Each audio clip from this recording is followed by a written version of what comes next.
none bya Emelyn Ishanga na groupe y'uwo Rici Geng ngo yakoraga uturimo tw'inzahura bukungu mbega ngo bari kwiteza imbere ngo basharinga utuvideo tw'ibitsina imikoreshereze yabyo. Kasongo yeye mumbali yanga Kasongo mbona wewe songa libala yeye ngo dere yuko urukiko rwagiye gukora iperereza muri Rici Geng rugasanga iyo groupe yanyuzemo video 130 bazihererekanya bazireba. Basanze muri groupe ya Rici Geng harimo video 130 z'imikoreshereze y'ibitsina.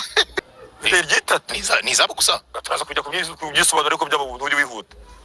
Abana abishenga zamagana nengo zo muri nusa ngo zo muri nakara abanyamana tubibire gusa. Tutunishiraza kujyana bari tazararimo muri nkuru. Kwicuha batazararimo ariko washushe abagambo yafumaze. Ko kandi ikindi kandi umushinga cyawe kivuga. Yego. Ayo mashusho yagiye hanze ku bushake bwa buri wese.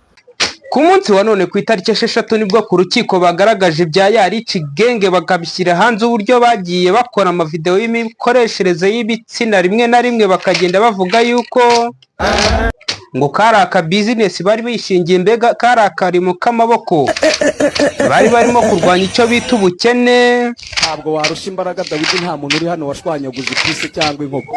Dawidi yashwanyaguze intare ariko ngo dere yuko bamwe bagiye basangamo ibijyanye n'ibiyobyabwenge ngo abo ngabo ngo babahejeje ngo baracyarimo gukurikiranwa ariko abangaba ngo bazanye ku munsi wa none kugira ngo baburanishe ngo nabatarigeze babarwaho ikiyobyabwenge. God have mercy upon us. Iri tsinda rya Rici Geng ngo rikaba ryari rikomeye cyane ngo dere yuko inspiration ryayikuraga ku yindi groupe ngo yakoreraga muri Amerika ngo nabo bicururiza amavideo y'uncenche bitera ku bintu bigiye bitandukanye.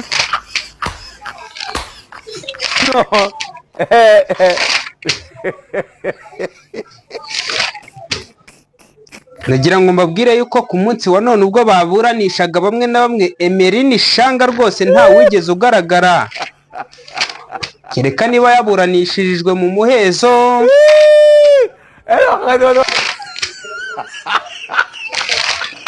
Bamwe bari kwibaza ku mbuga nkoranyambaga ngo niba ari muri babandi basanzemo ikiyobyabwenge kiri ku rwego rwo hejuru ngo kuba atagaragaye ashobora kuba ari muri abo ngabo cyangwa se akaba yaburaniye mu muhezo.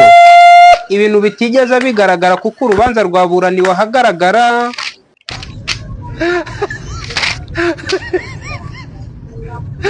Ibintu bya Rici Geng bikaba bikomeje gufata indi ntera dere yuko uyu musore wayishinze nyirayo ubwayo bwite arimo avuga yuko aba bakobwa yari ari kubazahura mu kijyanye n'ubukene dere yuko ngo bakuragamo amafaranga menshi. Yarazipostinze ubwe bwite ngahita zikuramo dere yuko ngo yabazaga ngo ibi ni ibiki ibintu mbonye nibyo akazinyuzamo gake kugira ngo abanze abazi ibyo ari byo. Muri uko kuzinyuzamo gake imihanda ikaba yazibonye kuko hari harimo umusitari.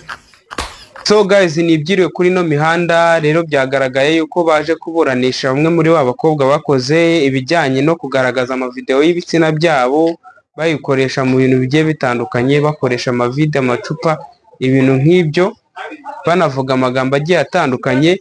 Babagaragaje ku rukiko uyu munsi baburana dere yuko bamwe babyemeraga abandi bakabihakana.